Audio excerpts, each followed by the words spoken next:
We live in a world where our screens call to us like sirens. Every buzz, ping, and glowing red badge demands our attention, offering the promise of connection or entertainment. These endless notifications are not accidental.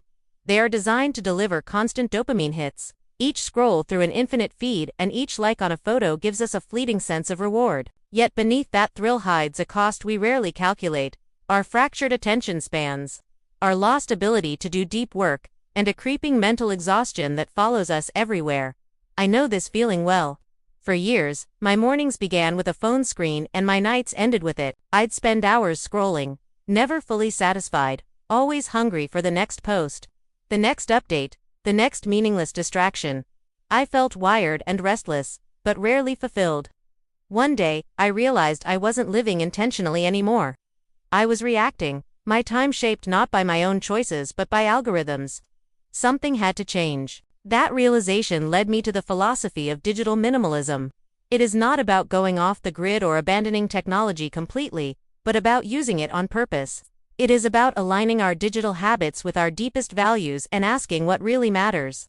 Do I want to be present with my family, or do I want to check email at the dinner table? Do I want to nurture my creativity, or lose another hour to endless scrolling? When you start to live this way, you regain control. The pace slows, you feel the space to breathe. Change begins with small but deliberate steps. The first is a notification detox. Turn off every alert that doesn't truly matter. Keep calls, keep messages from family, but silence the flood of social media pings. Suddenly, the day feels calmer, your mind less fragmented. Then comes the app audit. Delete the ones you don't need, and reorganize the rest so temptation no longer stares you in the face every time you unlock your phone.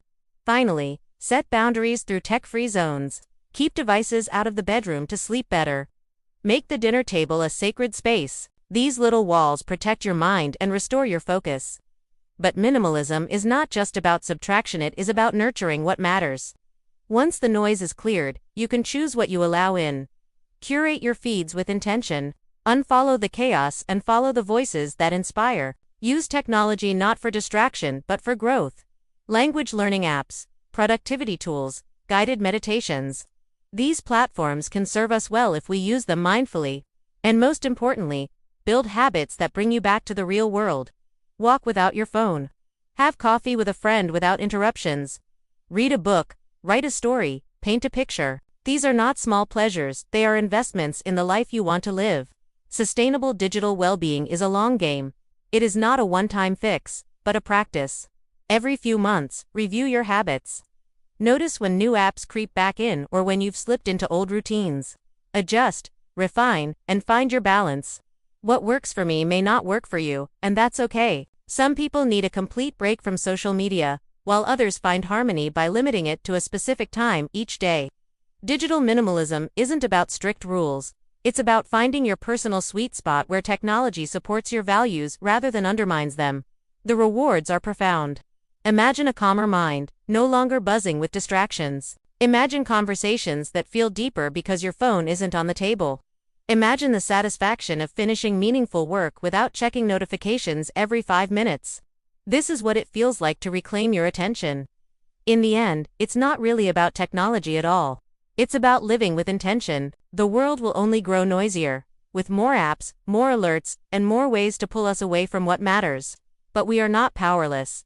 Digital minimalism gives us a lifeboat.